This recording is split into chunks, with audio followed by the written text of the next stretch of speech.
आप सभी बंधुओं को रक्षाबंधन की हार्दिक शुभकामनाएं। श्रवण पूर्णिमा एवं ब्राह्मण पर्व के उपलक्ष्य में ब्राह्मणों द्वारा सामाजिक समरसता कार्यक्रम में आप सभी सादर आमंत्रित हैं। रविवार 25 अगस्त 2024, स्थान नई अनाज मंडी कुरुक्षेत्र। आयोजक समाज लगभग 15 संस्थाओं द्वारा। तो इस मौके पर ब्राह्मण पर्व और ब्राह्मण समाज के योजकों ने क्या कहा, तो सुनते हैं उन्हीं की ही जुबानी पंचकूला में आयोजित एक कार्यक्रम में विशेष भेंट वार्ता में। आने वाली 25 तारीख अगस्त महीने की दिन रविवार को कुरुक्षेत्र में नई अनाज मंडी में ब्राह्मण पर्व मनाया जा रहा है। ये ब्राह्मण पर्व जो श्रवण की पूर्णिमा होती है उसमें मनाया जाता है श्रावण मास में, और इसका उद्देश्य होता है कि ईश्वर की आराधना।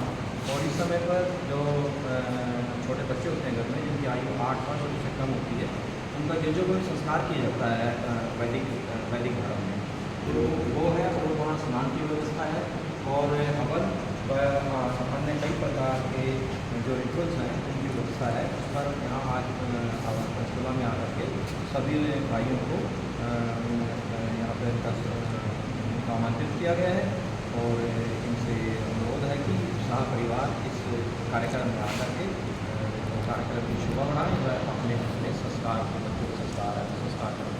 तो क्षेत्र में कहाँ भी आयोजित किया जा रहा है कार्यक्रम? ये नई अनाज मंडी में किए जा रहे हैं। कब से कब तक होगा? क्या ये सुबह 8 बजे शुरू होगा और लगभग 3 घंटे कार्यक्रम चलेगा। इसमें विशेष कौन अतिथिगण आ रहे हैं ब्राह्मण समाज से? इसमें सभी ब्राह्मण आएंगे, सभी ब्राह्मण हैं, जैसे भट्ट ब्राह्मण, व्यास ब्राह्मण, जांगिड़ ब्राह्मण, पांचाल ब्राह्मण, महाब्राह्मण, और जैसे कि भूमिहार ब्राह्मण है, उत्तरांचल से हैं, उत्तराखंड से हैं। ये सभी ब्राह्मण इसमें सभी आ रहे हैं। और ये दूसरी बार पर्व हो रहा है। पहले एक बार पर्व और हुआ था पिछले साल श्रावण मास में, अब ये दूसरा साल हो रहा है। सर, ये उद्देश्य क्या होगा? इसका मुख्य उद्देश्य है सभी ब्राह्मणों में समरसता पैदा करना, एक पेडेस्टल पे लेके आना, उनमें किसी प्रकार का भाव ना हो। तो सर, ये एक ही जिला में होगा या अलग अलग जिलों में भी आयोजित होंगे आपके ये जो मुख्य पर्व है? कार्यक्रम में पंचकूला जिले से लेकर के सोनीपत जिले तक, और इसमें एक नया जिला और ऐड हुआ, रोहतक जिला। रोहतक तक इसमें सभी लोगों को इस कार्यक्रम के बारे में अवगत कराया गया, सभी ब्राह्मण अंशों को। आप ब्राह्मण समुदाय से क्या अपील करेंगे इस कार्यक्रम में आने के लिए? इस कार्यक्रम के मुख्य उद्देश्य है, पहला उद्देश्य ब्राह्मणों में समरसता है, दूसरा उद्देश्य है ब्राह्मणों में बच्चों में उन्हें संस्कार देना, तीसरा उद्देश्य है उनकी एजुकेशन, चौथा उद्देश्य है उनको ये बताना कि किस स्ट्रीम में, किस विषय में उन्हें पढ़ना चाहिए। और जितने ब्राह्मणों के अंशों के गरीब बच्चे हैं उन सबको शिक्षा के लिए सहायता करना, जैसे कि उनके स्कूल की फ़ीस इत्यादि, उनके ट्यूशन इत्यादि, उनकी जो करियर क्लासेस हैं उनके लिए उनका समर्थन करना, जो उनको उसके लिए फ़ीस चाहिए होती है वो सब देना। क्या आपका भविष्य में ब्राह्मण अंश के बच्चों के लिए पढ़ाने के लिए कोई प्रपोजल है आपके पास कि किस तरह से उनको आप एजुकेट करोगे? इसमें जैसे स्कूल व्यवस्थाओं को एक नई स्कूल व्यवस्था लेकर के आना, गुरुकुल इत्यादि से। जैसे पहले गुरुकुल होते थे, गुरुकुल नहीं है। अब नए स्कूलों में क्या होता है, वो व्याकरण तो सिखा देते हैं पर आचरण नहीं सिखाते बच्चों को। गुरुकुल के अंदर व्याकरण और आचरण दोनों सिखाए जाते थे।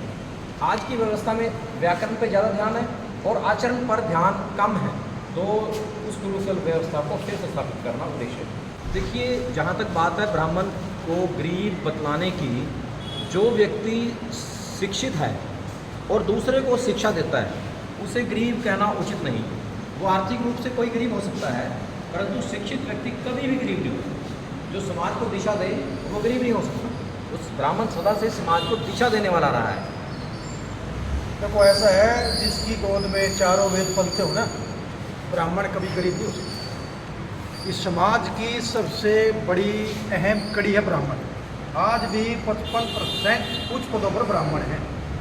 चाणक्य ने एक वाक्य कहा था कि कमज़ोर सैनिक युद्ध जीत सकता है, तो ब्राह्मण कभी गरीब नहीं होता।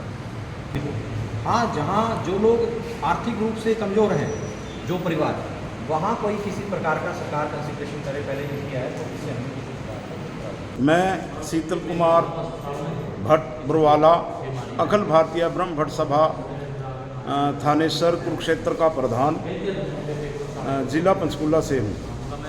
सबसे पहले तो सर मैं आपके चैनल को बहुत बहुत बधाई देता हूँ, जिन्होंने अपना कीमती समय निकालकर आज ब्राह्मण समरसता के लिए अपना बाइट लिया।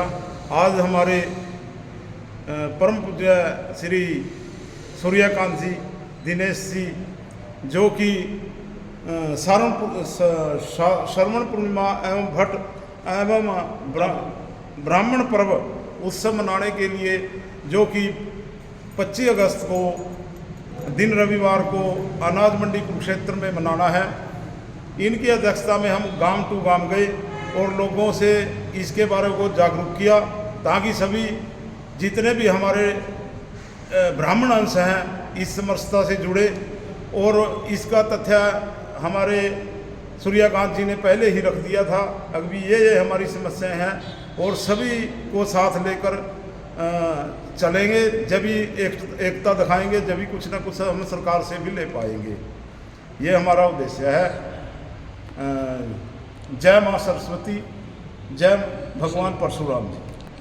सूर्यकांत जी, आप क्या मैसेज देना चाहेंगे, अब क्या अपील करेंगे ब्राह्मण समाज से, और कितने समाज आपके साथ कार्यरत हैं? इस वक्त हरियाणा में 18 से 20 ब्राह्मण अंश हमारे साथ हैं। हम एक प्लेटफॉर्म पर हैं।